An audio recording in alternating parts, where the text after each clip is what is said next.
What's up, YouTube? It's Ev, bringing the blaze back. And today we're back with episode 4 of our Pokemon Platinum Let's Play series. Now this one's going to be a big one today. If you don't remember what happened last time, excuse me, we started from Sand Gem Town. I'm trying to remember too. So we got to Jubilee City. We dropped off the town map to Barry. And then we're headed over to Oreburgh City to face our first gem. So there's the team right there. We got our Bidoof and our Chimchar. Level 5 and level 10. Heading out from Jubilee City, we got our Poketch last time. And we will have an almost immediate rival fight with Barry right here. He's going to challenge us on the way to Oreburgh City. Hey, Ev, tell me you got a little tougher. Me? Do you even need to ask? Of course I got tougher. Come on, I'll demonstrate it to you. Versus Barry. Let's go. Alright, so he's going to lead with Starly.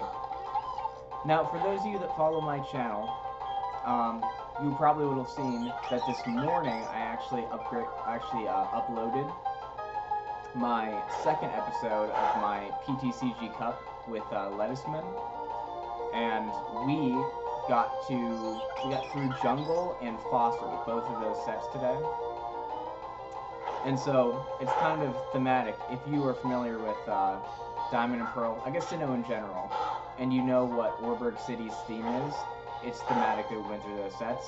But we'll go ahead and see how that works out. One of my favorite fossils is actually from this game. I'd say both of the fossil Pokemon from this game are my favorites. However, Arcan and Archeops do rank up there alongside Aerodactyl. I really like those flyers. I am a fan. Let's go ahead and switch out Chimchar.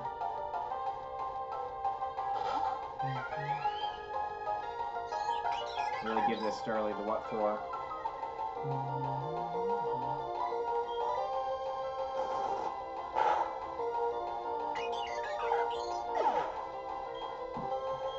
And now here comes the challenge. He's got his Piplup. So at this point, I mean, I have enough special attack that I feel like... Ooh, maybe that's not great. But see, he is gonna growl. That's what I was thinking, is he had growl. Let's see if we can get past this. It will be a close fight if he chooses to use any water moves. Yeah, he's gonna fight us through the ringer. Although, if we do get hit down into Blaze, we might be able to knock out with an Ember from here. My Pokemon's getting low on HP. Things could be tight here. Barry just butting in. Or Nathan just butting in.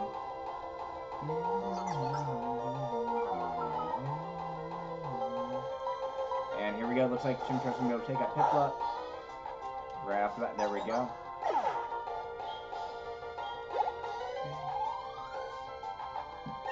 Oh, and level 11. See, so that's why I'm generally winning those first fights. That's why I was so surprised that I lost that first rival fight. Because most of them are like that. But that first rival fight, he played his cards right, man. Wow, what do you mean I lost? Well, that's it. That's the last time I'll ever lose. I'm going to be the world's toughest trainer, and you know it. The first thing to do is take on the Oreburgh City Pokemon Gym. I'm going to toughen up for that, totally. And there he goes. So we'll meet him. We'll meet Nathan in Oreburgh. I'm going to try to actually avoid these trainers. Perfect. I want to keep this as challenging of a playthrough as possible. Some trainers we have to go through, but I don't want to sit and, you know, fight a whole bunch of trainers, get over leveled. I want it to be a pretty challenging run. I'm never apart from my Shinx. Our bond is strong.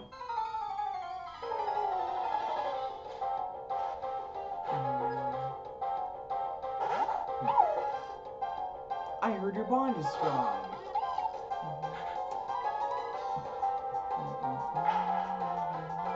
Goku would love that.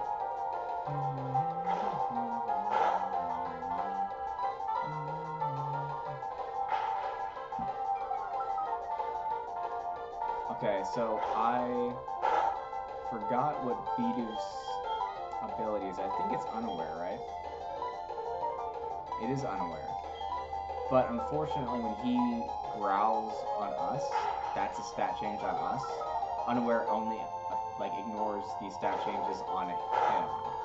It'd be cool if it worked both ways, but that means you could never boost, which honestly wouldn't be that bad for Bidoof. I think in terms of Bidoof specifically, that would be absolutely fine.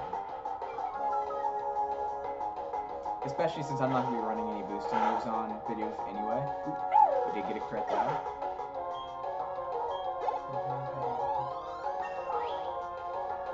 And Bidoof grows to level 6. Any new moves? Doesn't look like it. Yeah, I've actually taken my original team, Infernate, Bidoof, or Infernate, Bibarel, Staraptor, Luxray, Roserade, and Rampardos. I've taken them on the competitive ladder a couple times, and they've served me pretty well. I do usually use Unaware Bidoof. Before I challenge the Pokemon Gym Leader, I'll test my strength on you! Yeah, I do usually use Unaware Bidoof, and it does not fail me. Rarely ever. Because people never expect it, and I send in a Boost Sweeper, and they hit Bibarel, expecting to kill it, because it's Bibarel, and they end up doing like 10% of my HP. So that's always fun.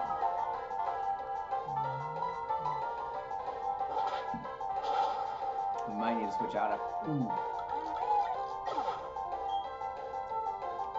I knew Machop had good physical attack, but that's insane. I had most of my HP left. Okay, looks like Chimchar's gonna have to carry from here. Oh, easy. Chimchar's so light that didn't do anything.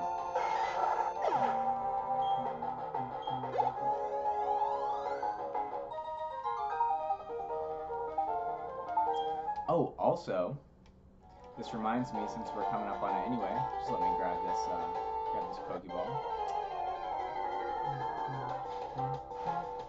So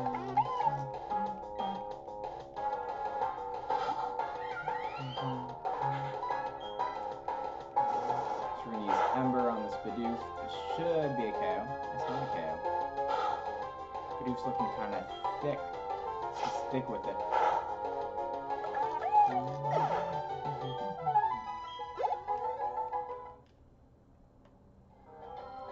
Oop, okay, I thought so. I thought that would be a battle. I got a nifty keen gym badge from the gym leader at Oreburgh City. Yeah, something cool with the badges, I only heard about it. I never got to experience it. Apparently, in the first gen games, every gym badge that you got would give you like a boost to a certain stat, I believe. So like maybe, I'm not entirely sure how it works, but I think like the Boulder badge gave you a boost to your defense for all your Pokemon, and then they allowed like over-level Pokemon to listen to you in a battle.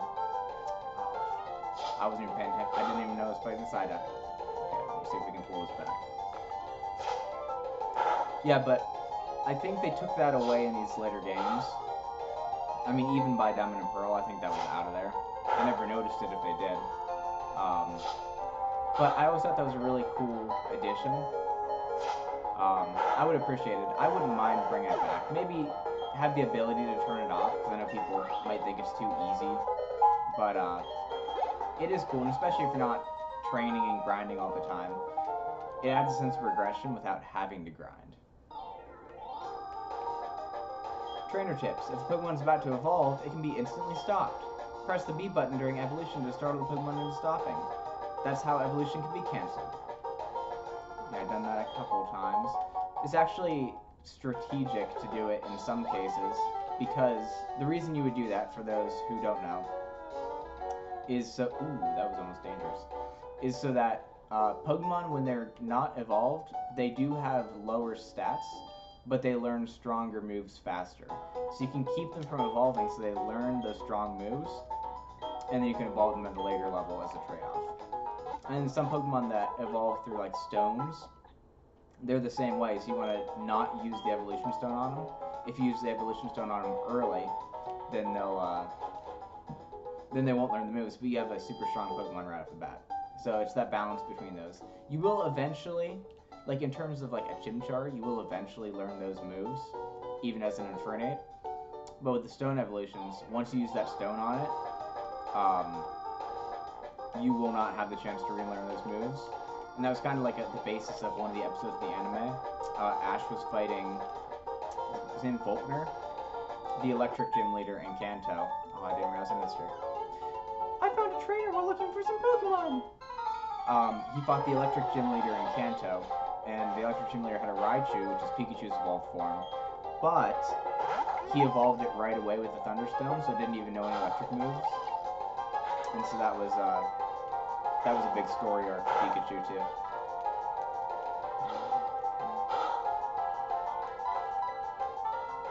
And a reason to never count out an unevolved Pokemon. I believe Chimchar has something like, I don't know exactly what level it is, but it learns like Flamethrower as a Chimchar like 30 levels earlier than as an Infernape or something crazy like that. But you would need like a level 40 Chimchar. You need to stop evolving all the way to level 40. So, it is a give and take.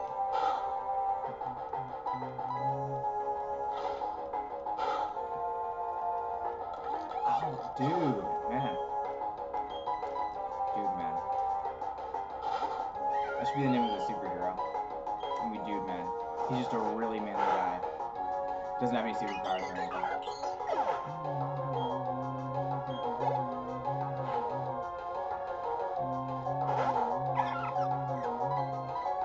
I like how Badoo just kind of like hops up in the air and lands. He just got his like feet out in front of it.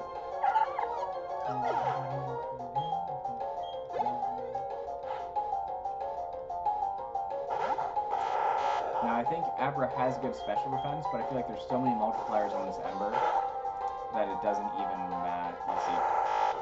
Was that a crit? It was not a crit. Oh, okay. Okay. We got some prize money, and do we even head back? I don't think we will. So this is Oreburgh Tunnel, Oreburgh Gate. See, this, you might think this is a trainer battle, but actually, that's sparkling new Pokedex! Your awkwardness as a traveler! You're still a pretty new trainer, aren't you? Well, hitting close to home. But it's all good. You're a new fellow friend of Pokemon, so let me make a gift of this hidden machine to you. And we got HM06. Now this HM is Rock Smash. So, here, let me finish this. That hidden machine, or HM for short, contains the hidden move Rock Smash. A Pokemon learning Rock Smash can smash small boulders in the field, but the trainer has to have the gym badge from Oreburgh City. If you don't have that badge, you can't make a Pokemon use the hidden move Rock Smash outside of battle. So the thing about HMs is, I mean, they kind of got rid of them in the new games. So if you're not usually into Pokemon, or if you started in the new games, HMs are kind of like field moves. So they have an effect in battle. But say there's a boulder and it's blocking a certain path, you could use Rock Smash on it to break the boulder and open up that path. There's a lot of them. There's like Surf, so you can travel over the water. Fly can fly you to different cities. And it's really cool. I always like this exploration, like where your moves weren't always just for battle, right? You kind of felt like you were out in the world living with your Pokemon, surviving with your Pokemon. And so I am going to teach Chimchar Rock Smash. I do want to have HMs on the team. I'm not against it at all. I think we're going to forget Scratch. And Rock Smash not only is a good field move, but it will help in the battle, in our upcoming gym battle today. So, I don't have the gym badge yet. I need it to use Rock Smash, but if I did, I would click on this rock and say it's a rugged rock, but a Pokemon may be able to smash it. And then after this, it would say, would you like to use Rock Smash? And you can break it. But there is someone special in this gate that I'm keeping an eye out for. We trainers will accept challenges anywhere. It's what we do. Even in the Oreburgh Gate. So, cool thing about the Oreburgh Gate, this is actually your first introduction to Mount Coronet. And Mount Coronet is a giant mountain at at the center of the Sinnoh region. So Sinnoh is all around Mount Coronet. And so you travel through different parts of Mount Coronet as you travel through Sinnoh. And this is our first trek through. It's just, I guess, an offshoot. It's just the random end of like the slope. But you'll see, like the puzzle starts to fit together. The more you go through the region, you can see how everything's just connected. It's pretty cool. Pretty cool in my opinion.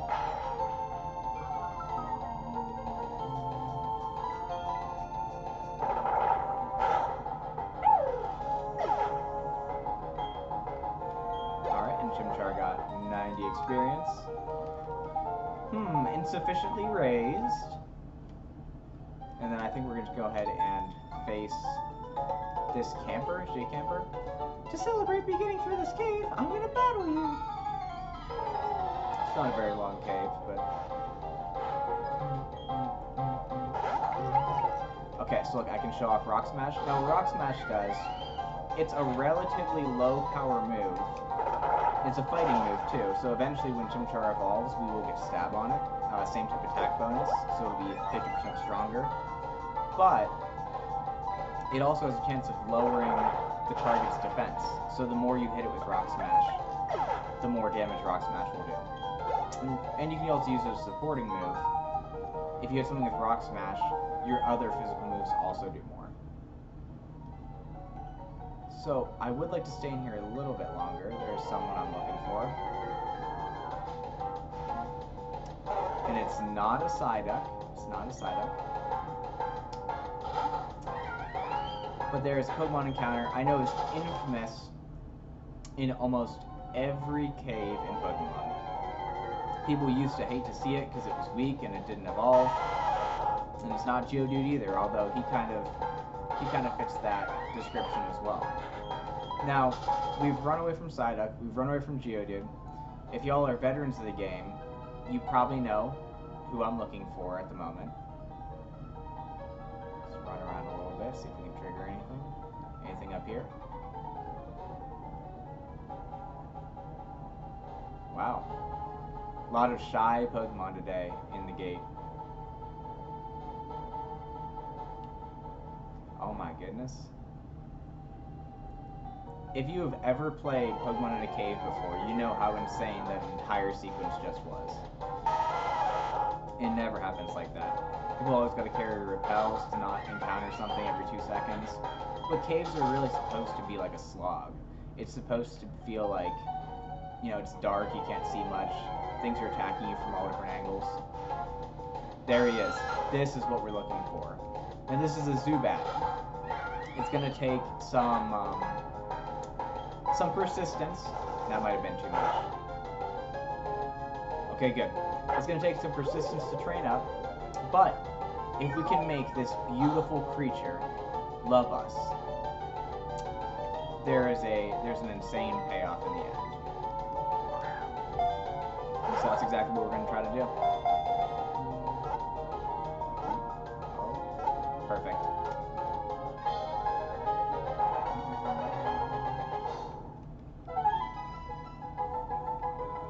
Zubat's stat was added to the Pokedex. So it checks its surroundings and the location using reflections of ultrasonic waves from its mouth.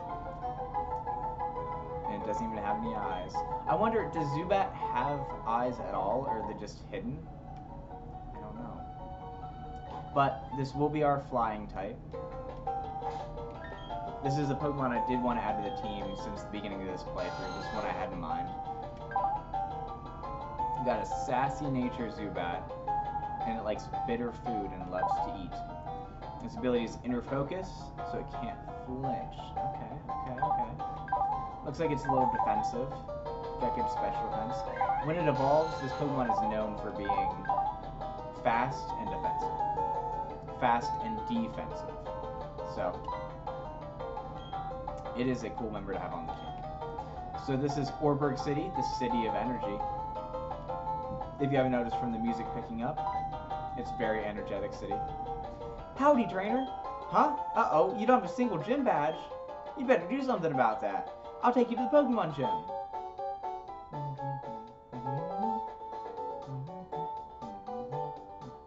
Look Huh? There's someone there?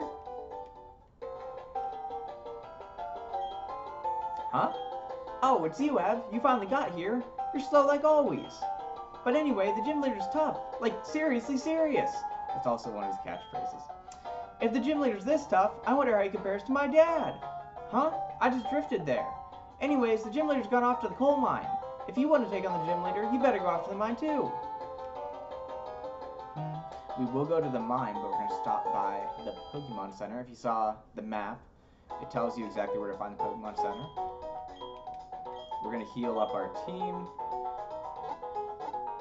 Now, unfortunately, Zubat is going to have the disadvantage in this upcoming gym fight. But in the next 2 fights, he will probably be our MVP. A little bit of delayed gratification, but Zubat is like that as a whole anyways. So, I'm cool with having that thematic touch on our team. Up ahead, there's a huge mountain that towers above everything. It divides Sinnoh into 2 distinct halves. And that's the map coordinate I was talking about. So, Oreburgh City is actually an entire city based around coal mining. And so, let's grab these items. We got a dire hit. If you couldn't tell from the coal quarry that we're in right now, they actually dig into Mount Coronet, harvest the coal, and then there was something about they have like clean air tubes that vent all the way through the mines so that the miners actually have good working conditions. And so I think it's cool how intricate this is while still being so primal and wild. Oreburgh Mine, beware of busy Pokemon. And it's kind of cool they got these little conveyor belts. So you're mining, you find coal, you put it on the conveyor belt, and it carries it out. Kind of that mix of new and old, like almost like a transitionary period. Found a Pokeball.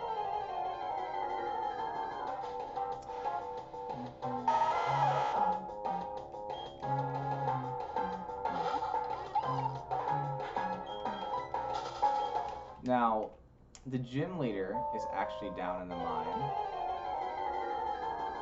But we gotta get all the way to the end. And now he's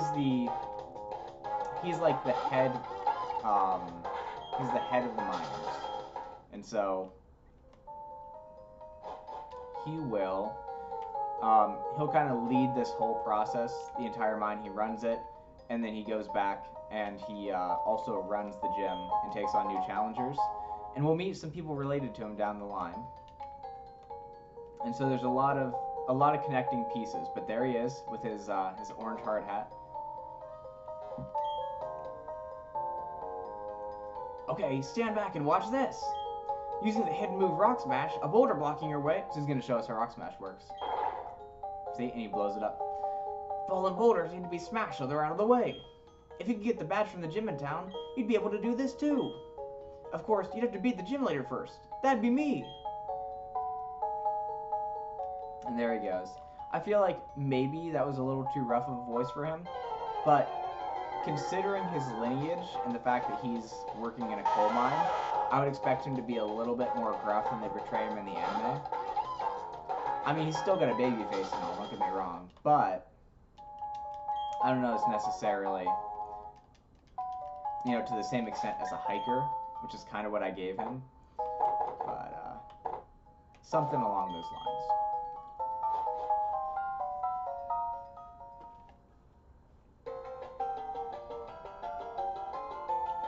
And here we go, back out in the surface. So I think that we're probably going to lead with Chimchar. Bidoof and Zubat are both going to struggle into this matchup. So we'll see what we can do with Chimchar. But everyone, welcome to Sinnoh's first gym, the Oreburgh City gym, run by Rourke, the Mining King, I believe is his name. Is that his nickname? I don't know if they say it there, but all the nicknames kind of have, all the gym leaders kind of have like nicknames. So like in Black and White, there was Elisa, like the shining star or something like that. And so, I think his is the Mining King. Howdy, how's it going, Champ-to-be? That's what I said to a really impatient boy earlier, too. The gym leader's user of Rock-type Pokemon. Well, listen, Rock-type Pokemon really hate water, alright? They're also weak to Grass-type moves. Gee, they sure have weaknesses. But don't think it'll be easy. You don't get to be a gym leader without covering for weaknesses. Going after a Rock-type Pokemon with a Fire-type Pokemon won't be easy either. That's all the advice I can give, and thanks for listening. Yeah, so we're gonna attempt this. You could go one of two ways. You can go up through the trainers, fight 2 trainers before you get there, maybe level up, or you could go this way, not fight any trainers, and just kind of go in, you know, flying by the seat of our pants. And I think that's what we're gonna do. I think we are going to plan to do that. And if we happen to fail this first time, we'll come back the other way. Welcome! Here, I'm gonna do this. Welcome! This is the Oreburgh Pokemon Gym. There we go, like higher, but like gruffy, you know? I'm Rourke, the gym leader. I'm but one trainer who decided to walk proudly with Rock-type Pokemon. As the gym leader, I need to see your potential as a trainer, and I'll need to see the toughness of the Pokemon that battle with you. Versus Rourke. I like these little, like, intro scenes that they have, and the poses they do at the beginning.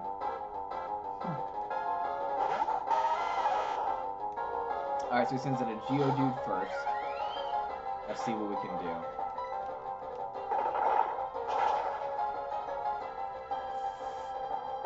Okay, so he's setting up Stealth Rocks. So Stealth Rocks are a move that were introduced in Diamond and Pearl. In a game, they're not super duper useful. Sometimes trainers Sometimes trainers do switch Pokemon in a game. But what Stealth Rocks does is whenever a trainer switches and brings in a new Pokemon, the new Pokemon takes damage based on their weakness to rock. So Chimchar's weak to rock, so they take more damage. And so you just kind of rack up damage the more they try to switch around you. Guys, this might have been a bad idea. We might need to come back. Yeah, see, so the Stealth Rocks poke into me. Okay, chat.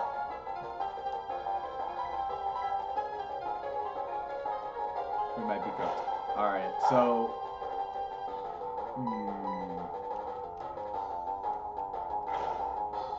Are you actually going to pull this back? Okay, so he hits a rock through.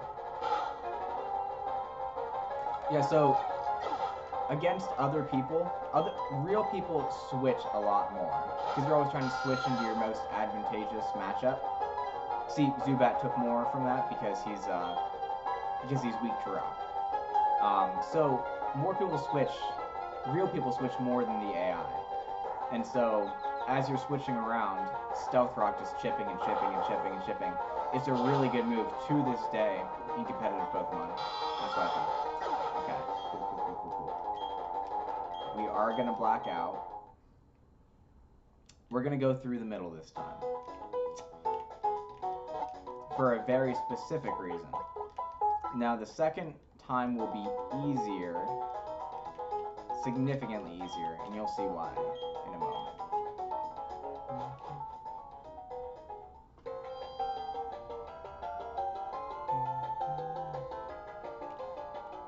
Alright, let's head back in. Let's take the long way. You avoided the long way around. Let's see why you do that. Because I got smoked the first time when I tried to just rush in there.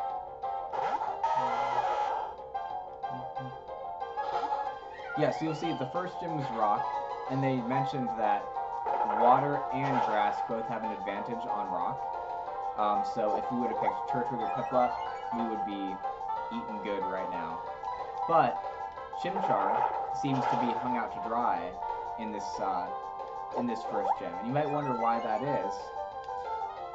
One, to kind of teach you about type matchups, and two, Chimchar is not really as hung out to dry as they might make you believe.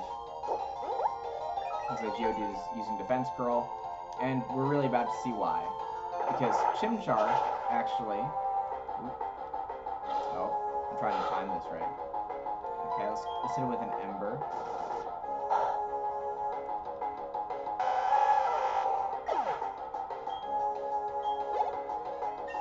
Okay.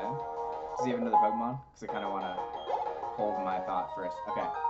Chimchar actually has the earliest evolution of all the Sinnoh starters at 14. And you'll see, now that we hit that evolution level, he's going to go ahead and evolve into his second form, which is Monferno, who gains the fighting type on top of fire.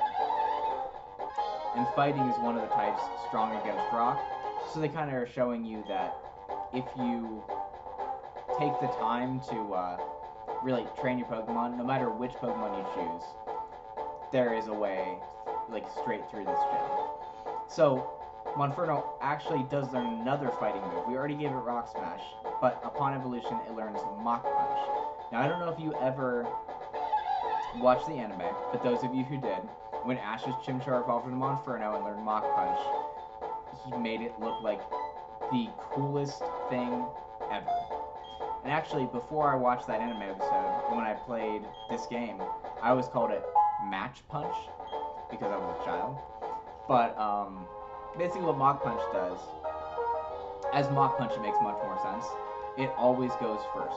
It's a super fast punch. So even if we're facing some Pokemon that's so much stronger than us, our Mach Punch, our Mach Punch will be going first before they can do anything. And so, now that we have that extra fighting type on top of our fire, this gym doesn't look so tough anymore. Now keep in mind, not all the gyms will be this straightforward. This is very much the introduction, and this is very much the easiest gym in our lineup. When I first played Diamond and Pearl, granted I was young, but still, I've played it later and still lost to gym leaders later on too. Their level jumps are pretty significant, and they do have pretty well-constructed teams. Maybe not to a competitive level, but versus a playthrough team, they're pretty intense. So, and even if you did choose Chimchar and you get these fighting moves, a lot of Rourke's rock types have really high defense. See, so even if I'm hitting it for super effective damage, I still have to hit it on the physical side, and that can make it more challenging as well. We did get the lower defense though from Rock Smash, so we're going to do a little bit more damage. He sets up the Stealth Rocks, so if Monferno goes down, anybody else that comes in is also going to get hit with those Stealth Rocks. Another cool thing about Monferno though, is that when it gains the fighting type, oh perfect, that did so much. And Mach Punch, remember, will always go first. It also gains that fighting type, so now it's fire fighting. So not only does it get fighting moves to hit the rock types, rock is also not very effective against fighting, so it makes those rock moves balance out and be neutral. And I like that dynamic of no matter which starter you pick. I mean, some of them are less straightforward than others, but no matter which starter you pick, you really do have a way forward. So we're going to Mach Punch. We should already be faster than Granados, but I don't want to risk anything, especially with headbutt flinches. So, cool thing about Granados, he is one of the Sinnoh fossil Pokemon, one of the ones I was referring to earlier. So, Rourke dug him up in the mine and revived him. There's actually a fossil revival at the museum in Oreburgh City. And so, in my first playthrough, that's what happened to me. I went down to the underground, dug up a Granados fossil, resurrected it, and this thing is one of the most busted Pokemon ever, but only in one stat. So, it already has 125 physical attack. It's got low everything else, low speed, low defenses, but its physical attack is so strong, it's as strong as a Gyarados. And if you're familiar with Pokemon at all, that should say something. This is before it evolves again, and I think its power goes beyond that of a Slacking at that point. Slacking is like an almost legendary Pokemon that has an ability that hampers it. So the amount of attack on this guy, I mean, he could blow holes through your opponent's team any day. You just have to figure out how to get him in and how to let him move first so he doesn't fall to like the first attack that hits him. Which is what Rourke's Granados did. He does have a decent amount of HP, so that can kind of give him a little bit of a buffer. But against a strong, super effective hit, it's going to be hard to really make him thrive for more than one hit. He might be able to survive one hit. This is embarrassing. I went and lost to a trainer who didn't have a single gym badge. You know, I've heard people say this a lot. He does make a point of that right after Nathan came by and also beat him without having a gym badge. So, Rourke is actually just starting as a gym leader.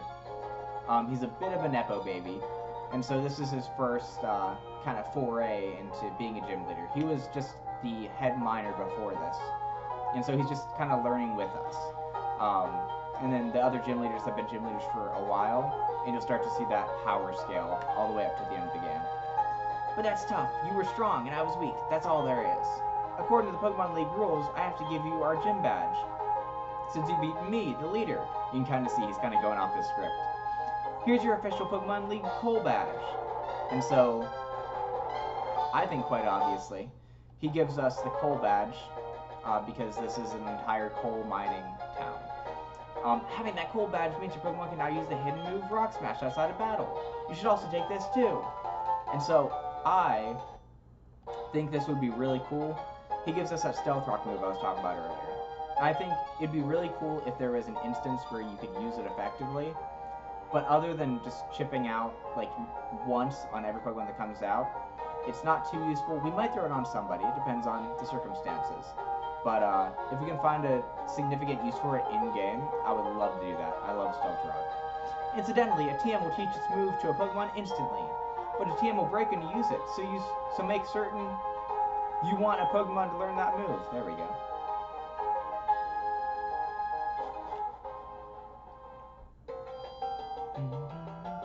So I am gonna heal up our team, and then before the end of this, we're kind of running out of time for the episode, but before the end of the episode, I do want to stop by that museum and kind of show it off. Because I feel like that's one of the highlights of Oreburgh City. It is very much an early game town. It's not as in-depth as a lot of other towns, but I think this is very cool. In addition to the mine, they didn't, count it out at all. So the Oreburgh Mining Museum, coal mining in you. I know, intriguing, right? But you gotta think coal is preserved life, preserved in the rock. So it's almost like fossils. So it makes sense that his gym is like connected to the fossil Pokemon of the region. He probably dug it up with the coal, because coal, I believe, is fossilized plant life, plant matter, and so he's got fossilized prehistoric animal life. Mining must take a strong mind, not just a strong, tough body. Think about it. You're in darkness, digging desperately through rock. Yeah, I mean, mining, spelunking, it's never been quite my thing. I like being up high. I don't quite like being down low. I feel like I'd get very claustrophobic very fast in like a tight, especially if it's like rock all around you and you can't just like push out of it. That would be rough. It takes a very special kind of person. Wow, the Pokemon that carry this must be terribly strong. Whoa, so this is coal? I never expected something this big. And that color, it really is as black as they say. It's a little far from here, but there's a city called Eterna City. I've heard a curious person named the Underground Man lives there. With a name like that, he must be an authority on the underground. Hello and welcome to the Oreburgh Mining Museum. And this scientist over here. Hello, how are you? I study Pokemon fossils. Me, right here and now. On the verge of a breakthrough, I am, to achieve extraction from fossils. From fossils I can extract Pokemon. But not yet. And so, this is the guy. Once you're able to access fossils, this is who you come to. He's kind of hidden, and I can understand a lot of people their first time playing this would easily miss this. They get a fossil and they don't know what to do with it. But I talked to this guy the first time I came through, and I remember him saying that. And when I got to Eterna City, dropped into the underground, found my Cranidos, my skull fossil. I was like, I know exactly where to take this. I took it back, and I got that Cranidos, and it was like level 25, I believe. And so it's already pretty strong. And so I got the advantage of being able to use it without it being super frail, because it was over leveled, and it had a higher HP stat, higher defenses than the things I was facing. And so it really was a monster when I used it. It was awesome. Well, how about that? The Oreburgh mine extends under the seafloor. That is cool too. How coal is made. In a time long before history, vegetative matter was swept along by rain and rivers. It came to be buried under the ground. Right, so I was right. So it's gonna go through coal. The buried plant matter was forced ever deeper under the ground due to tremors and fissures caused by the shifting land masses. Deep under the ground, the plant matter was subjected to heavy pressure and the heat of magma. It gradually turned into coal. So it's kind of like plant diamonds if you really think about it. And I'm a big fan of prehistoric life. I like dinosaurs. I like, going back, looking what the planet was like before we were here. I think that's really cool. And so this entire museum, it might seem boring to some. I mean, coal. People are like, samples of coal. Oh my gosh, it's great. I was actually thinking this is awesome, because think about like those ferns and stuff from the dinosaur age just getting pressed like a diamond and turning into this. I mean, if you ever played Minecraft, coal is like one of the most essential items. So I never really thought this was boring.